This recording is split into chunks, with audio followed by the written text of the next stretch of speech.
Манай 21 цагийн цаглбар мэдээллийн хөтөлбөртэй хамтдаа үзэгч танд баярлалаа. За өнөөдөр залуу багш оюутнуудын дунд зохион байгуулагддаг Эврика эрдэм шинжилгээний хуралдаан болж өнгөрлөө. За энэ мэдээллийн дэлгэрэнгүй та бүхэнд хүрэхээр манай сэтгүүлч Бат Цэцэг 2 дугаар студид ажиллаж байна. Орой минь төргий Бат Цэцэг. Баярлалаа орой минь төргий. Манай телевизтэй хамтдаа үзэгч та бүхэндээ ч гэсэн орой минь төргий. За тэгэхээр өнөөдөр бол залуу багш оюутнуудын дунд зохиогддог Эврика эрдэм шинжилгээний хуралдаан болж өнгөрсөн байгаа. За энэ удаад их хурлын даргын Эвэлдор зохион байгуулагдсан байгаа. Ер нь хуралд оролцож байгаа оюутан залуучуудын бүтээл хэр зэрэг чансаатай болсон бэ? За Эврика эрдэм шинжилгээний хурал энэ жил 21 дахь жилдээ зохион байгуулагдж байна. За өмнөх жилүүдэд бодох юм бол энэ эрдэм шинжилгээний хуралд оролцож байгаа оюутнуудын илтгэл бол их сайн болсон байна, илүү их чанартай болсон байна гэдгийг өнөөдрийн хуралд оролцож байсан багш оюутнууд болоод холбогдох албаны хүмүүс бол дүгнэж байсан юм аа. Тэгээд Эврика эрдэм шинжилгээний хурал бол жил ирэх тусам хүрээгээ тэлж байгаа. Энэ жилийн үед одоо оюутны үндэсний хэмжээний эрдэм шинжилгээний бага хурал гэдгээр бас их онцлогтой байгаа. Нөгөө талаасаа за докторийн зэрэг хамгаалсан залуу багшийг оролцуулдаг болохоор шийдсэн байгаа. Үүнээс гадна залуу багшид тавьж байгаа хамгийн гол шаардлага нь 40 хүртэлх настай байна гэд насыг нь заагаад өгчихсөн байна. За ер нь бол Эврика эрдэм шинжилгээний хурлыг яагаад зохион байгуулад байдаг юм бэ? Ямар үр дүнтэй юм бэ гэхлээр хэд хэдэн зүйлийг санаа агуулж идэг. Тухайлбал энэ хуралд оролцож байгаа оюутнууд болоо залуу багш нарын хувьд бол маш сайн чанартай ихтгэл тавьдаг байгаа. За энэ мэдээж энэ ихтгэлийг зүгээр нэг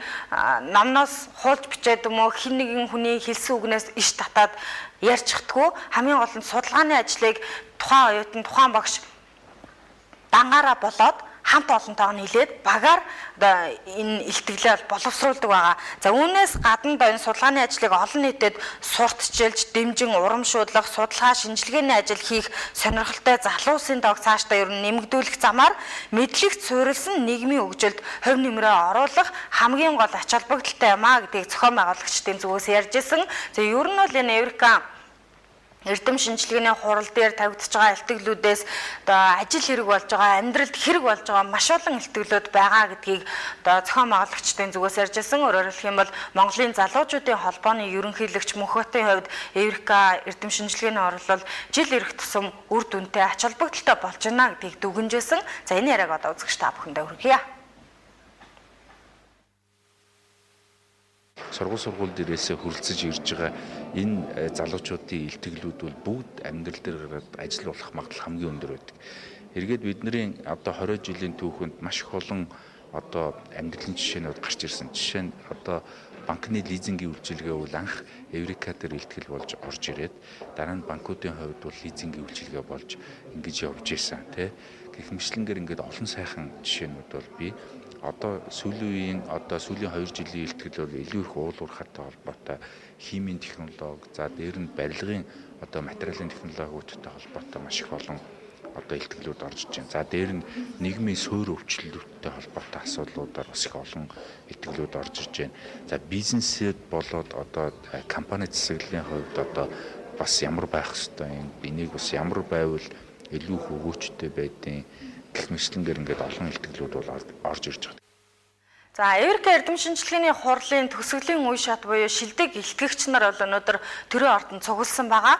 Өмнө нь тухайн ихтэй сургуулиуд дээр илтгэлийн уралдаан тэмцээн явагдаад тэр илтгэлүүдээс шалгарсан илтгэлүүдийг өнөөдөр төрийн ордонд нийт сургуулийн оюутан залуус болоод багш нарт бол бие биенийх нь илтгэлийг бол сонсгосон байгаамаа. Тухайлбал эдийн засаг, бизнес, техник, технологи, мэдээллийн технологи, нийгмийн ухааны салбар, хууль эрх зүй, нийгмийн эрүүл мэнд гээд их олон салбарын хүрээнд илтгэлүүд бол тавигдчихжээ. За мөн одоо сүүлийн үед хүн ардын дунд ихсэх болоод байгаа чихрийн шижин өвчний тухайд ч гэсэн хийгдсэн маш том судалгааны ажил байсан гэдгийг энд онцлон хэлмээр байна. Тэгээд энэ мэтчлэн байдлаар илтгэлүүд цаг үеэ олсон оновчтой сэдвийн дор явагдсан учраас ер нь бол цаашдаа их хурлын дарга аль болох боловсролын салбараа, шинжлэх ухааны салбараа дэмжин ажиллана. Ирээдүйн эрдэмтдийг одоо бэлтгэхийн тулд аль болох боломжоор энэ салбарыг дэмжин ажиллах болно гэдгийг Улсын их хурлын дарга Зандаа Хүүгийн инх болд хэлжсэн. За энэ яриаг одоо үзэгч та бүхэндээ хүргье.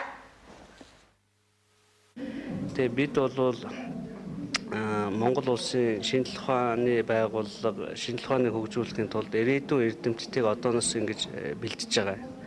Тэгээ энэ бол тасрахгүй явна. Одоо дараагийн улсын их хурлын дарга ч гэсэн энийг үргэлжлүүлж хийх ёстой ийм чухал ажил юм аа. Энэ жилээс эхлээд олон шинэ юм гарсныг та бүхэн хурлын үйл явцаас харж байгаа.